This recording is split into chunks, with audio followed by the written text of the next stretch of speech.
오늘 묵상할 본문은 요한복음 1장 1절에서 18절까지입니다. 본문은 요한복음 전체의 신학적 기초를 놓는 서문이자 예수 그리스도가 누구이신지를 가장 장엄하고 깊이 있게 선언한다. 요한복음의 관점은 독특하다.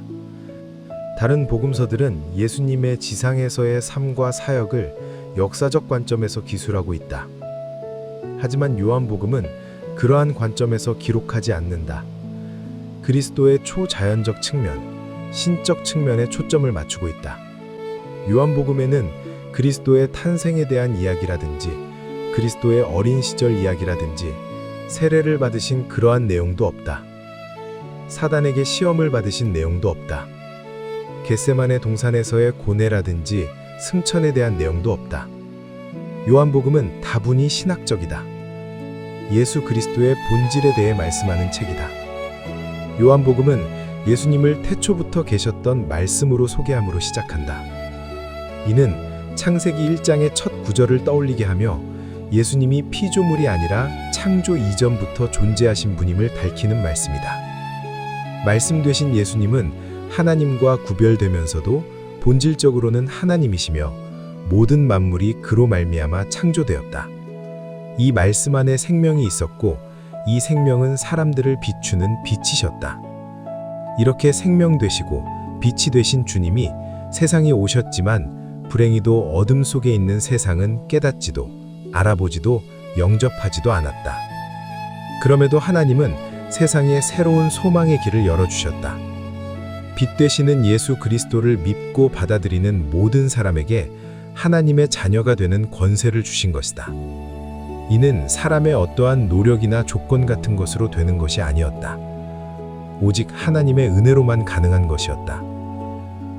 그 말씀은 육신이 되어 우리 가운데 사셨다라고 하는 선언은 기독교 신앙의 핵심인 성육신 사상을 담고 있다.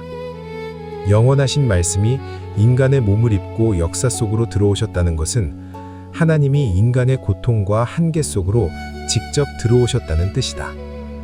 육신을 입고 이 땅에 오신 예수님은 하나님의 영광으로 충만했고 은혜와 진리 또한 충만하신 분이셨다.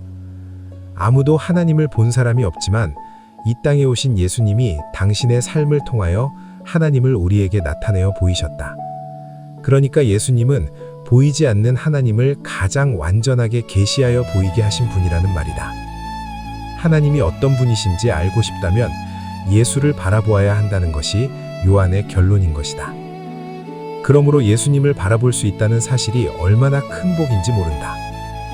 요한이 증언한 바와 같이 주님을 영접하는 자는 그가 어떠한 존재이든 간에 하나님이 내치지 않으시고 당신의 자녀가 되는 특권을 누리게 하신다.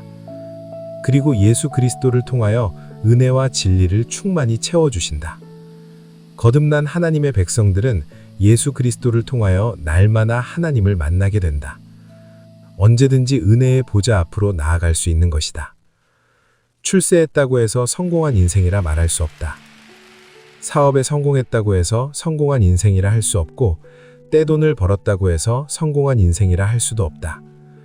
로또에 당첨되고 부동산 가격이 급등하여 졸부가 된다고 해서 성공한 인생인 것도 아니다.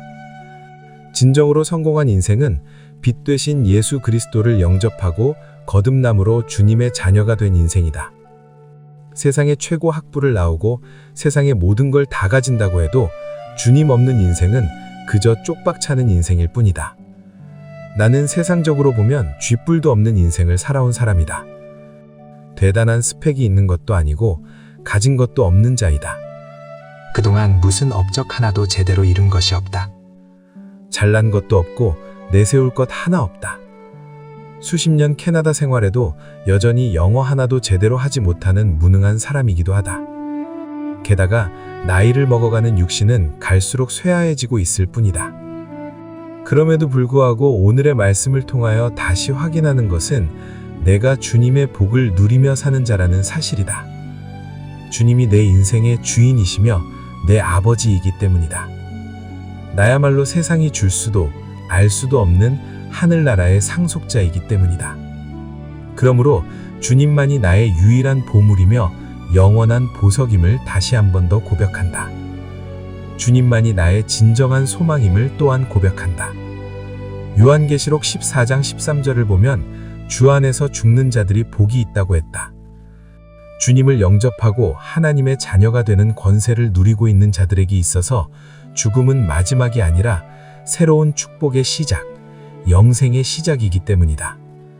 나의 남은 인생이 유로하기를 원한다. 하나님이 나에게 주신 믿음을 더욱 소중히 여기며 살아가는 삶이 될 수 있기를 원한다. 구원의 가치를 훼손시키지 않는 인생을 살기 원하고 오직 주님의 자녀로서의 삶을 살기를 원한다.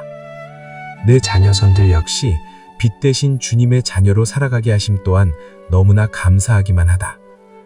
진실로 소망하는 것은 나나 우리 가족 모두 예수님 한 분만으로 만족하며 예수님 한 분만으로 기뻐하며 예수님 한 분만으로 행복해하는 삶의 걸음을 해나가는 것이다.